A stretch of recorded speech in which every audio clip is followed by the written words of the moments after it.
We are live. We are Angela DeMarco in the cyber building. She sells. If you are a frustrated single who's sick of the swipe, and navigating the treacherous inboxes online, Angela DeMarco may be able to help to break the blocks stopping you from attracting the love in your life. She is a matchmaker. She is a coach. She is an author. All of the things helping couples to really get their online profile together, search and vet for quality matches because everybody deserves love. Everyone deserves a bit of Angela DeMarco in their lives. Angela, speak to me, sister. Come stai? Come stai? Bene, bene, benissimo. Bene, bene. Grazie, Jay. Come stai? Hey, vedi? Aspetta. Tell me. Thank you for having me. Yeah, I mean, I do all those things. And so I'm happy to be on here and chatting with you today about dating and relationships and love because I love love. Like I can't say no to love. And it's a holiday season. I'm obsessed with the Hallmark movie channel. So Amazing. ready. I'm ready. Yes. It's the perfect time to think about love and think about your What goals for a, 2026, what a right? time. What a time. Your book title, Searching for Ladybugs, Finding the Magic in Your Mess. What does that mean? So that one is like a memoir, but also a coaching book. So when I got divorced 12 years ago, let me go back here. So when I was in my marriage, I lost myself in my marriage. And a lot of women do this and a lot of men do it too. They lose themselves. They compromise things for, the person that they're with. They give up their passions, their dreams. So that book was really my way of coaching people back to who they are after a relationship. So, Ladybugs, which I got from the movie Under the Tuscan Sun, there's a scene where she's like, I was always searching for ladybugs, never found one until I fell asleep and the ladybugs were all over me. So it's kind of like releasing the stuff that you have. The whole book is about like a chapter about releasing whatever it is, resentment, anger, jealousy. It's about cleaning your house, which your house is you, and finding ladybugs, to actually attract what you're looking for and stop chasing it so much and just allowing things to happen, like allowing things to be welcome rather than chasing it. Because when you chase it, you're not going to find it. But if you just like welcome it, they'll be all over you. Like it's going to If you're find you. single, hire her. Look, I'm sold. I'm sold. 3 minutes in, I'm sold. Hire her. Wow. Yeah. Yeah. So every book is what to release. Like, so it really focused on like what I needed to release. So which was anger, which was jealousy, which was fear, excuses. There's an entire thing. It's understanding perception and ensuring, triggers and sabotage and things like that. So talks about forgiveness, which is huge, so it's a great, to me, I loved it. It was healing for me, and the people who've read it said it's healing for them. So it's good. And I use it when I coach. So it's part of the curriculum, if you will. Yes.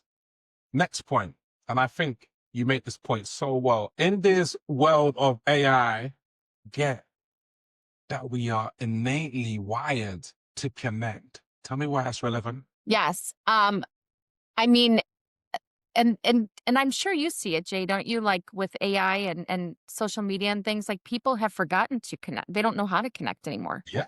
Yeah, for sure. Right? They don't know how to talk, and it's really creating it's like I don't know how to explain it, but like we have so many ways to connect, but we're Yes. also disconnected.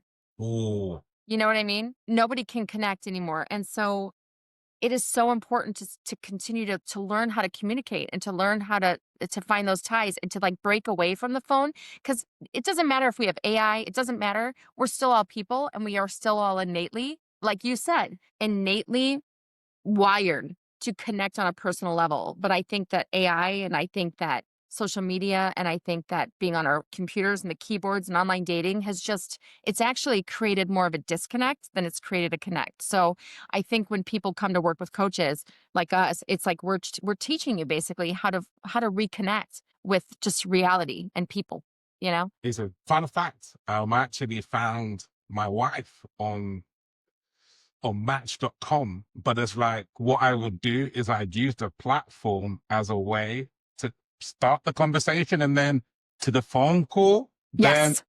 to the Michelin 5-star restaurant, you Right. know? And so you use it as the medium to maybe kind of get the initial interaction. There's leverage. Everyone on there is single, you'd hope anyway, and Right. has Right. paid. But you take it offline as you take it offline as soon as possible. Fast as you can. Yeah. As fast as you can. Yeah. Because too many people are pen pals. You know what I mean? We don't need pen pals. So, yeah. Results. It's a results business. Give me some examples of some results of people that you've worked with as a relationship coach, matchmaker. Like, what have you done? Like, give me some examples of results. Yeah. Sure. So, I mean, I have been in this industry for quite a few. I have hundreds of relationships that have worked, and but the stories that I love. So, for example, I had one client, and I'll give you because women get really tied up on this height, right? Yeah. Height. Yeah. So, one of my favorite stories is I had a woman. She's about 5'4". She was being very like picky about men and about they have to be 6 foot or taller. I will not meet them. And I was vetting somebody and I was like, oh my God, this guy is perfect for her. Like he is everything she's talking about. He's everything.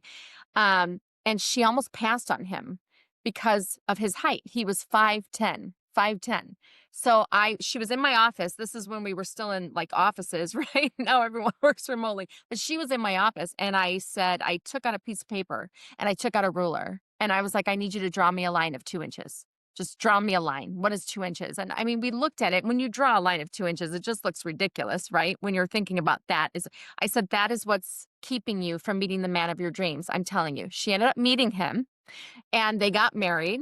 They're now married. And not only were they a match, but their kids were the same age, their sons who were grown, and they're now best friends too. So like, and what's funny is when when she wrote me to tell me that they had gotten engaged, she was like, I guess I didn't need someone 6 foot tall. I guess I just needed someone with a great personality. And so to see people like open up, that's really great. So that's like a success story. People who are like 9 times out of 10, I hook people up who you would have never, they would have never on their own looked at that person because they're getting in their own way. So, I've got people who, I've got a couple right now who are living together and they have commitment rings and all of this stuff. And she almost passed up on him because his picture was in front of a motorcycle and she doesn't like motorcycles, but it wasn't his motorcycle. He was just in a picture with a motorcycle. So, like, and I talked her into meeting him, and it was like, now they're together, So those are success stories. Well, and what I really love about you is like you go deep into your expertise. You love, you care, you love, as you said. So, that's powerful. Yeah. Um, she leads, she sells podcast. How do you sell? Like, what's your methodology? Is it master classes or offline? Like, what's the vibe? Or do I sell? What's Yeah. funny? I don't sell, and I think that's my secret. I've had many salespeople tell me that I'm probably one of the best salespeople because I don't sell. I create relationships Hmm. with people. Um, I I sell, and I think a lot of people recognize that I sell from the heart. Like I'm not just selling you. So I honestly, there are people I don't work with. I don't sell to everybody. Um, so I just find out for me, it's about building relationships and not about selling so much. And once I feel like I can help someone, I listen to them, we create a relationship, and then I explain why working with me would help them. So it's really just being genuine and authentic. I absolutely refuse to work on lies. In this industry, it's a transactional industry, right? It's a service industry, what I work in. And you can really hurt someone. I mean, you're working with vulnerable people who are looking for love, right? So I build my business on absolutely being transparent and not selling people a dream. I I talk to them about reality and I help them through it so that they can find happiness. So I don't consider myself a salesperson. I don't have a methodology necessarily, except creating stories, building authenticity, making people see how genuine I am. And then, like, if we jive, you know what I mean? They come back. And it's funny, I've had a lot of people who are like, well, I'm going to check in this person who made big promises and then comes back to me 6 months later. I'm always like, okay, like, because I want people who work with me to want to work with me and be ready for that. They're going to have to dig deep. I'm going to force them to dig deep into themselves. Some people aren't ready for that, some people aren't. And so, I'm pretty genuine about that. So I wish I had a methodology for you, Jay. It just, This is the interesting part. You do have a methodology which is to do with relationships. You do have a methodology which is to do with energy. And yeah, so, I'm a great believer in energetics in terms of selling. I think selling is an energy exchange. If you buy each other's energy, there could be an opportunity. Building relationships, I agree with you 1,000%, especially where we are. It's like people have their guard up. And so it doesn't matter how good your offer is, it comes down to how good your connection is to allow 100%. to pull the guard, Yeah. optimizing for trust, optimizing for connection, rather than optimizing for sales strategy. Sales Funnel. strategy. Right. Yeah, because, of those whole elements. So great answer there. Really love the depth of that answer. Yeah, absolutely. Yeah, and I love yours too because when I work with relationships, what you did, they're like peel. I use a metaphor with my clients that all the time. Like I'm like, when it comes to relationships, it's you have to peel the onion. Like when I peel the onion and we're coming home, all these layers of what you are. Like this is what someone's gonna fall in love with. You've got to I get to know my clients where they like pull that layer down, and this is the connection, the core of what someone's gonna love. Amazing. Describe the scene of the single space in 2025. Like, is it more and more people are on their phones and not really engaging, more and more singles? Like lay out the landscape for us. Yeah, you know what? You know what I've noticed a trend? More and more people are wanting to get offline now again. They're tired. There's like a fatigue, you know? And so I'm noticing the trend is that people want to get out in real life again. Like I Oh, think COVID, I think the lockdown, I think all of that, like I think people are just drained from being online all the time. So I think now the trend is people are kind of reaching out to matchmakers. People are reaching out to dating coaches to help them through it and how to meet people in real life now. So it's real. I see the trend of like people are now looking out for professionals as opposed to being because the online dating world can suck you in. It's a trap sometimes. And those algorithms are set for that, right? They want to keep people on a little bit on the dating apps. That's how people make money. Right? That's how businesses make money. But I think more and more people in the dating world nowadays, they're looking for that professional help. They're looking for real connection. They're looking to meet people in real life. I think they're fatigued online right now. So it's a really great time for dating coaches and matchmakers, to be honest, because more and more people are seeking them out. mm. Yeah. How are they At seeking least in them? the United States. At Yeah, least in the United States. yeah. I mean, how is it a case of they Google search or search on YouTube? How do you get visible? Because we all know the average matchmaker who is visible will get more clients than the world-class matchmaker who hasn't got a profile, right? So Yeah. how do you get visible? Good question. So I invest in marketing, right? So I have a marketing company that's out there. We've create ads and I book calls and have all of that. It's worldwide, it's global, it's on Facebook, it's on Instagram, it's on LinkedIn, so I have those things. Um I also network. I mean, I'm a huge networker. I collaborate with many matchmakers and dating coaches and so, I mean, I think but I think you definitely have to invest. I mean, if you are, let's say if I'm speaking to somebody who is currently starting a business or starting a company, you have to invest. A lot of people are scared to invest, but you have to be willing to invest in marketing help because you can't do it on your own. You just can't. And you're going to get this saturated industry. You've got to make yourself known, right? So you have to invest in that, for yourself. So Listen, one of my favorite coaches, I'm not sure if you've heard of her, a lady called Melanie and Leah. Have you heard of her? Melanie who? Melanie and Leah. She's a Canadian coach. Yeah. No.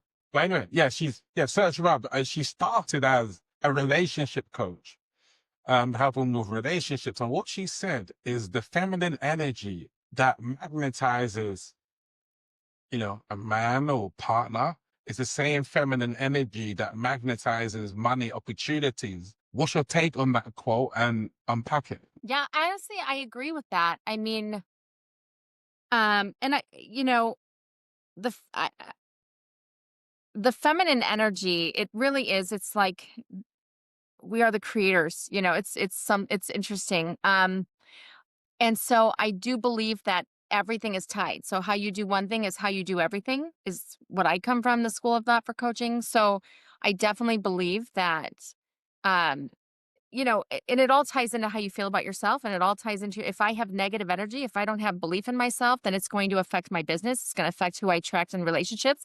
It's going to affect my health. It's going to affect everything. Right. So all of it is tied together. Like, you have got to have that. And when one area is off, you can guarantee that the rest of the areas are off. So, that feminine energy, if it's strong, of course it's going to affect your money. Of course it's going to affect everything, because everything is interrelated in my brain, right? That's my school of thought. So lucky to have you, Angela. Well, thank you, Jay. I love my clients. Yeah, I love working with them. It's what I love to do.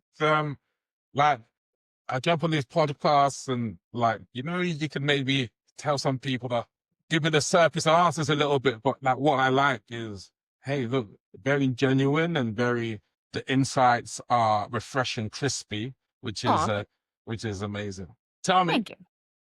I see you next year, we bump into each other in the Windy City, and you're smiling, saying, Jay, that last time we met, that goal I spoke to you about, the goal I wanted has come true. What's the goal? So my goal for 2026, it's something that I just started, is to be able to reach a global audience for coaching and help them through their dating journey. So I'm actually starting in 2020. This is what my marketing is out there doing right now. I have like a month-to-month subscription where, there's 10 people in each group. We meet once a month. We have laser coaching. We don't allow anybody more than 10. But it is our goal to, at least in 2026, to have at least 400 subscribers to that month to month, because I want to help as many people as I can get out of their own way. There's too many people hurting right now, too many people hurting in the dating world, and they're not doing it right. They're not doing it right. And so I want to help them do it right. And so that's our goal for 2026. Like, we're just starting the program. Usually I only work with people privately, but I'm opening up a public, like a group one, to lower the price, lower the cost for people who can't afford private coaching, private matchmaking, private all this, right?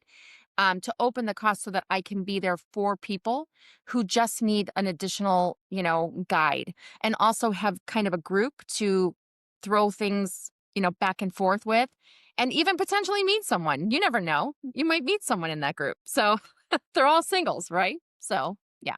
Yeah. Tell them where they can contact you and who exactly you're looking to connect with, Angela. Absolutely. So I'm just, my niche is working with frustrated singles who have an issue navigating the dating world, who want to become more clear, confident, and emotionally prepared for their next relationship. And, the majority of clients that I work with are between the ages of 35 and 75. So it's a large range. But they can contact me through my website, which is a new chapter with Angela.com. And, or they can, reach me on LinkedIn or Instagram or Facebook through a new chapter with Angela. So I am there. You are there, you are here. Right. And if they want to hear about bad dating experiences, I'm also a co-host of a podcast called the Icky Lousy Junkie Life Showdown. And currently, we have a once-a-month podcast where people talk about their bad dating experiences, but we do it in a way that we can learn from it and like change the mindset, right? Like, it's not necessarily a bad dating experience; it's just something that you learn from and could be a good story. Yeah. Episodes. Thank you. Thank you. Simile, and from Chicago to London, we out. Yeah. Thank you so much. Angela.